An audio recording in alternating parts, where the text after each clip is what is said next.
వినయ్ గారు ఎలా ఉన్నారు? అంటే ఆఫ్టర్ బిగ్ బాస్ నాకు తెలిసి ఇదే అనుకుంటా, శివం బజే సినిమా అనుకుంటా మీరు యాక్ట్ చేసింది. అవునండి. సో చాలా చేశాను కానీ రిలీజ్ అవ్వలేదు. అదే ఓకే. బట్ అంటే క్యారెక్టర్స్ మీరు అనుకున్నట్టు రావట్లేదా, లేకపోతే వచ్చినా కూడా నాకు తగ్గట్టు సెలెక్ట్ చేసుకుని వెళ్దాం అన్న ఇదిలో శివం బజేని మీరు?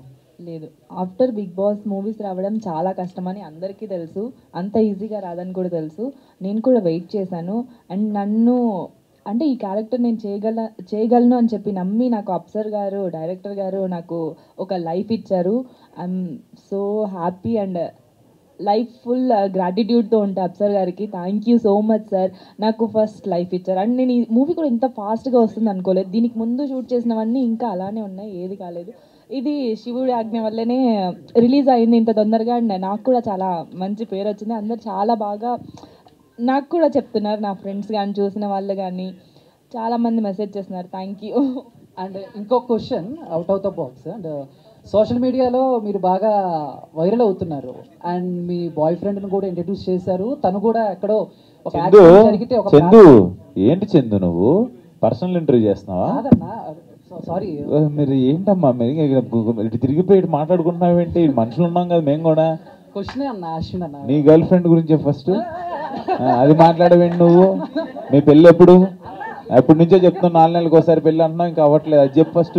ఆ కుర్చీడి తిప్పుకొని వినయ్ గారు చెప్పండి అంటే మాట్లాడుకోండి మీరు ఇద్దరు. ఇంకా క్వశ్చన్ అయిపోతుంది అశ్విన్ గారు. ఇంతమంది ఉన్నారు, ఏ అడుగుదాం అనుకుంటున్నారు? అశ్విన్ గారు క్వశ్చన్ అది కొంచెం మంచి క్వశ్చన్ అది. అండ్ సారీ, మీరు ఇంట్రడ్యూస్ చేశారు. అండ్ తను కూడా ఒక యాక్సిడెంట్ అయితే కాపాడారు ఒక వ్యక్తిని అని చెప్పేసి చేశారు. దాని గురించి ఒక 2 words అండి. అంటే మేము ఒక మూవీ చూసేసి వెళ్తున్నాము నైట్ 2:30. ఆ టైంలో వర్షం పడుతుంది అండ్ ఒక స్కూటీ స్కిడ్ అయిపోయి పడిపోయింది. అప్పుడు తనకి అంటే ఆర్గన్స్ కూడా బయటకు వచ్చాయి ఒక సైడ్వి. తన మెడికల్ బ్యాక్గ్రౌండ్ కాబట్టి తనని అక్కడ అంబులెన్స్ వచ్చేంత వరకు తను హోల్డ్ చేసి బ్లడ్ ఆపి అలా తీసుకెళ్లారు. బట్ ఆఫ్టర్ 3 days వరకు అంటే లాస్ట్ తనతోనే మాట్లాడాడు, గౌతమ్తోనే, ఇంకెవరితో మాట్లాడలేదు వాళ్ళ ఫ్యామిలీ వాళ్ళతో కూడా. 3 days తర్వాత తను చనిపోయాడు. అది అన్ఫార్చునేట్. I'm sorry. అశ్విన్ గారు ఏదో అడగాలని అడగ చందు. ఇప్పుడు అమ్మాయితో మాట్లాడి ఒక ఎమోషన్ చేసి నువ్వేదో కంటెంట్ క్రియేట్ చేసుకొని ఇప్పుడు మాకెళ్ళి వచ్చి అశ్విన్ గారు ఎందుకు చందు? కంగ్రాచులేషన్స్ అన్న. ఓహో, గీతా భగత్ గారు మీకే అండి ఒక క్వశ్చన్. హాయ్ హాయ్ అన్న, బాగున్నారా? బాగున్నాను. గీతా భగత్ గారు ఒక క్వశ్చన్ అండి మీకు. జస్ట్ ఏం లేదు, ఒకే క్వశ్చన్. అంటే జనరల్లీ అమ్మాయిలు పక్క వాళ్ళని పొగడరు, వేరే అమ్మాయిని ఎక్కువ పొగడరు. బట్ మీరు వచ్చిన హీరోయిన్ అందరినీ వెరీ బ్యూటిఫుల్ ప్రెటీ అనాల్సి వస్తుంది. ఇక్కడికి వచ్చాక క్వాలిటీ తెచ్చుకున్నారా, లేదు ముందు నుంచి చిన్నప్పటి నుంచి ఆ క్వాలిటీ ఉందా మీకు? First thing they paid no, ఎవరు వచ్చినా నేను పొగుడతాను. So thank you so much. ఇది కదా గీత అంటే అమ్మాయిలుగానే ఉంటారు, ఎవరిని పొగడరంట చెప్పేసి. లాస్ట్ క్వశ్చన్ సాహి గారు. ఫస్ట్ క్వశ్చన్ నీదే, లాస్ట్ క్వశ్చన్ నీదే. సరే అన్న అడుగుతారు. లాస్ట్ క్వశ్చన్ అన్నారు. First of all title card నుంచే చాలా ఇంట్రెస్టింగ్ క్రియేట్ చేసి సినిమాలో ఆశాంతం కూర్చోబెట్టేలా చేశారు. ఒక మంచి కాన్సెప్ట్. అటు పెట్ల వరకు కావచ్చు, ఇటు డివైన్ నమ్మే భక్తులకు కావచ్చు. అయితే మన తెలుగు సినిమా అయితే భక్తి లేదంటే రక్తి.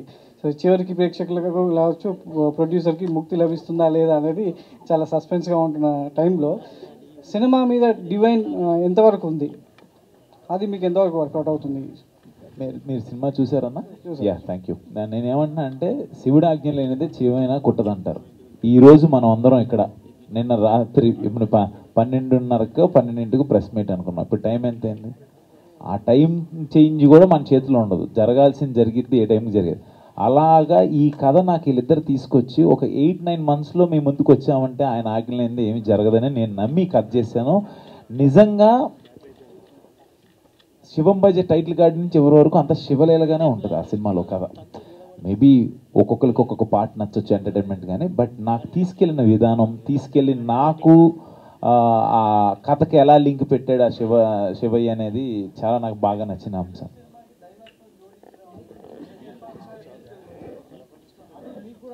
వర్కౌట్ అయింది అనుకుంటున్నాను నేను 100%. అది ఆ శివయ్య ఆశీస్సులు అవన్నీ నాకు. దాంతోపాటు యూనిక్ కాన్సెప్ట్ అని చెప్తున్నాను కదా. ఇప్పుడు మీరందరూ ఎవరైతే ఉన్నారో మీడియా మిత్రులందరూ కూడా అసలు కాన్సెప్ట్ అదిరిపోయింది అంటున్నారు. నాకు చాలా హ్యాపీగా ఉంది. దాంట్లో డివైనిటీకి రావడం, ఆ శివయ్య రావడం అనేది నాకు ఇంకా హ్యాపీ. ఆర్ట్ డిపార్ట్మెంట్ సాహి గారు అని ఆయన పేరు, ఆడగారు లేదు. క్వశ్చన్ అడగాలని అనుకుంటున్న ఇందాక నుంచి అవకాశం రావట్లేదు. సో సార్, అంటే ఇంత అద్భుతమైన సెట్స్ అన్ని వేశారు కదా, ఏది బాగా కష్టంగా అనిపించింది? ఇప్పుడు దాకా అన్నిట్లోనూ కూడా చాలా చాలా మంచి మంచి సెట్స్లో అయితే చూపించడం జరిగింది. ఏది బాగా కష్టంగా అనిపించింది, అరే దీనికి కొంచెం ఎక్కువ కష్టపడాల్సి వచ్చింది అన్న సిచ్యువేషన్ ఏమన్నా ఉందా శివంబాజీ? అబౌట్ ఈ మూవీ గురించి క్లైమాక్స్ అండి ఆబ్వియస్లీ. అప్సర్ గారు సార్, ఆన్సర్ అయిందా? Okay sorry. అప్సర్ గారు సార్, జిమ్ అనే వ్యక్తికి పంది కిడ్నీ పెడితే 21 days బతికున్నాడు. అలాగే ఒక కుక్క లైఫ్ వచ్చేసి మోస్ట్లీ 14 సంవత్సరాల లోపు ఉంటుంది 15 years బ్రీడ్ని బట్టి. అటువంటిది ఆ ఐస్ తీసుకున్నప్పుడు అది ఎట్లా పనిచేస్తుంది, ఎన్ని ఇయర్స్ ఉంటుంది, దానికి జెనెటిక్ రీజన్స్ ఏముంటాయి? ఏదైనా స్టడీ చేశారా దాని గురించి? చెప్తాను. అది ఇట్స్ బిట్ లెందీ రీసెర్చ్ అది. బట్ మీకు షార్ట్గా చెప్పాలంటే, అడాప్షన్ జరిగేటప్పుడు ఏదైనా మనిషికి మనిషి కానీ, లేకపోతే జంతువు టు జంతువు, జంతువు నుండి మనిషికి ఏ అడాప్షన్ జరిగినా కానీ బేసిక్గా చూసుకునేది డిఎన్ఏ సిమిలారిటీస్ చూస్తారు. ఆ తర్వాత జీన్స్, క్రోమోజోమ్ స్ట్రక్చర్ చూస్తారు.